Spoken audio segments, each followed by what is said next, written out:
Herkese merhaba. Gününüze küçük ama etkili bir öğrenme anı katalım mı? Sizin için hazırladığımız bu keyifli dil yolculuğunda hedefimiz her gün 5 yeni İngilizce kelimeyi dağarcığınıza eklemek. Evet, hem de bunu yaparken biraz hayal gücümüzü kullanacağız. Zihin sarayı tekniğiyle. Eğer bu fikir hoşunuza gittiyse kanalımıza katılırsanız bu serüvene birlikte devam ederiz. Bugünün kelimeleri şunlar: amid, among, besides, during ve except. Hazırsanız başlıyorum mu? Harika. Başlayalım. İlk kelimemiz amid. Amid diye okunuyor. Anlamı ortasında, arasında. Kulağa şey gibi geliyor, arkadaşınız Ümit der gibi, fark ettiniz mi?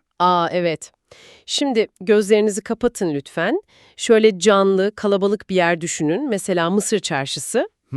O baharat kokuları, o kalabalık. Tam o keşmekeşin, o kalabalığın ortasında arkadaşınız Ümit duruyor, sakince. Gördünüz mü? Evet, Ümit tam ortada. İşte, Ümit'i kalabalığın ortasında buldunuz. Yani amid the crowd. Ümit eşittir amit eşittir ortasında. Çok güzel, akılda kalıcı. Ümit eşittir amid eşittir ortasında. Peki, ikinci kelime. Among, among, among. Bunun anlamı da arasında ama daha çok nasıl desem bir grubun içinde sayılabilir şeylerin arasında. Anladım. Farklı bir arasında yani. Aynen. Okunuşu da biraz askeri gibi. Bir manga. Hani asker grubu. Bir manga. Evet, çağrışım yaptı. Şimdi Topkapı Sarayı avlusunu hayal edin. Orada dimdik duran bir manga asker var. Tören için dizilmişler. Tamam, canlandı gözümde. İşte o ciddi askerlerin arasında, yani among the soldiers, komik birini hayal edin. Saklanmaya çalışıyor belki. Komedyen askerlerin arasında. Among the soldiers. Süper. Üçüncü kelimemiz besides, besides. Anlamı ayrıca, bunun yanı sıra. Okunuşu çok tanıdık geldi. Beside. Evet, beside'ı şöyle düşünün, Sirkeci'de tarihi bir tatlıcıdasınız. O, severim. Usta sizin için baklavaları kutuya koyuyor, özenle tek tek bir saydı. 10 tane mesela. Tamam, saydı. Sonra kutuyu kapatmadan ayrıca bir tane daha koydu ikram. Ne güzel. İşte saydıklarına ek olarak ayrıca bir tane daha, yani besides the ones he counted, bir saydı, eşit to besides, eşittir ayrıca. Çok tatlı bir yöntem. Dördüncü kelime neydi? Dördüncü kelimemiz during, during. Anlamı esnasında, sırasında. Bunun okunuşu da biraz şey gibi. Dur, ring. Dur, ring. Nasıl yani? Şöyle, çok şık bir nikah salonundasınız diyelim. Tam o evet denilecek an. En heyecanlı yer. Birden bir telefon çalıyor. Ring.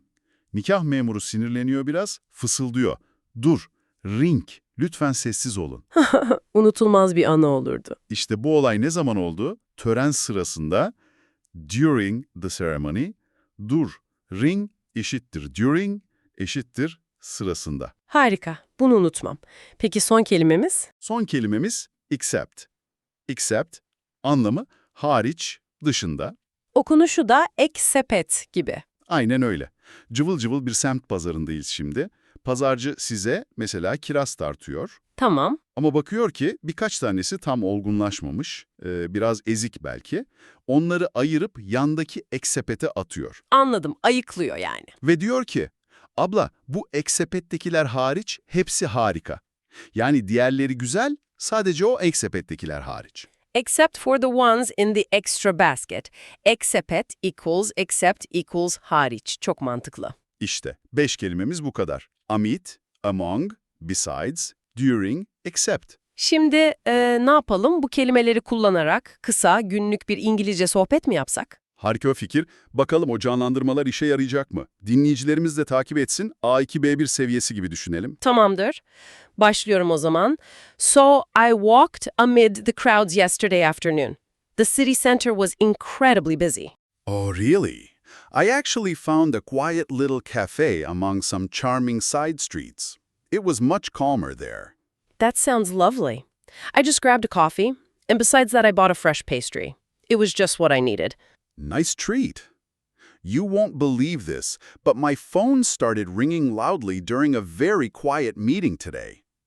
Quite embarrassing. Ah, That's awkward.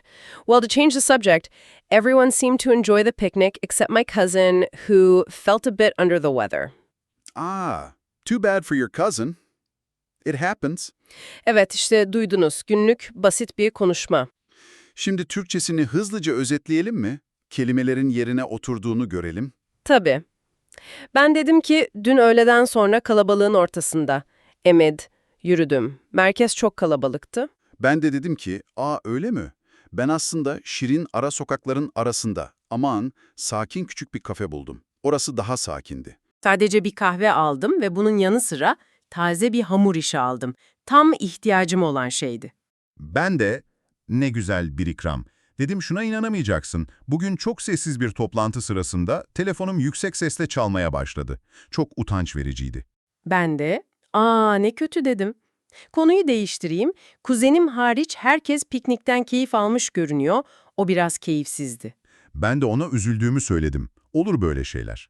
İşte bu kadar. Kelimelerin konuşma içinde nasıl kullanıldığını gördünüz. Zihninizdeki o küçük hikayeler, o canlandırmalar yardımcı oldu mu? Ümit, manga askerler, ek baklava, çalan telefon, ek sepet.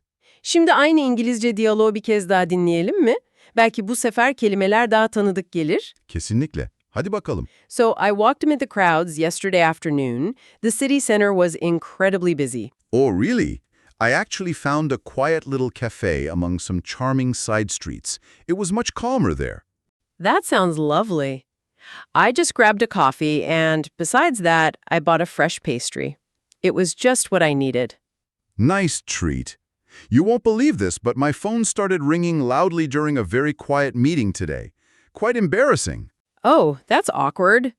Well, to change the subject, everyone seemed to enjoy the picnic, except my cousin, who felt a bit under the weather. Too bad for your cousin. It happens. Nasıl? İkinci dinleyişte kelimeler daha mı netleşti? Daha rahat anladınız, değil mi? İşte tekrarın ve o zihin sarayı tekniğinin gücü bu. Bu 5 kelime artık sizin. Kullanıma hazır. Şimdi sıra sizde aslında. Bir düşünün bakalım.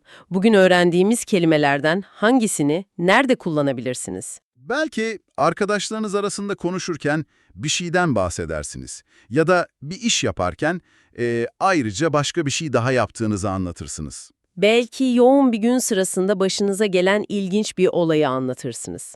Ya da herkesin katıldığı ama bir kişinin katılmadığı bir durumu except kelimesiyle ifade edersiniz. Harika fikirler. Hatta neden şimdi denemiyorsunuz? Evet, yorumlar kısmına bu kelimelerden biriyle mesela during veya except ile basit bir İngilizce cümle yazar mısınız? Hem sizin için güzel bir pratik olur, hem de biz neler yazdığınızı merakla okuruz. Yakında yeni kelimelerle tekrar burada olacağız. Bu öğrenme yolculuğunda size eşlik etmek bizim için gerçekten bir zevk. Şimdilik hoşça kalın. Sağlıkla kalın.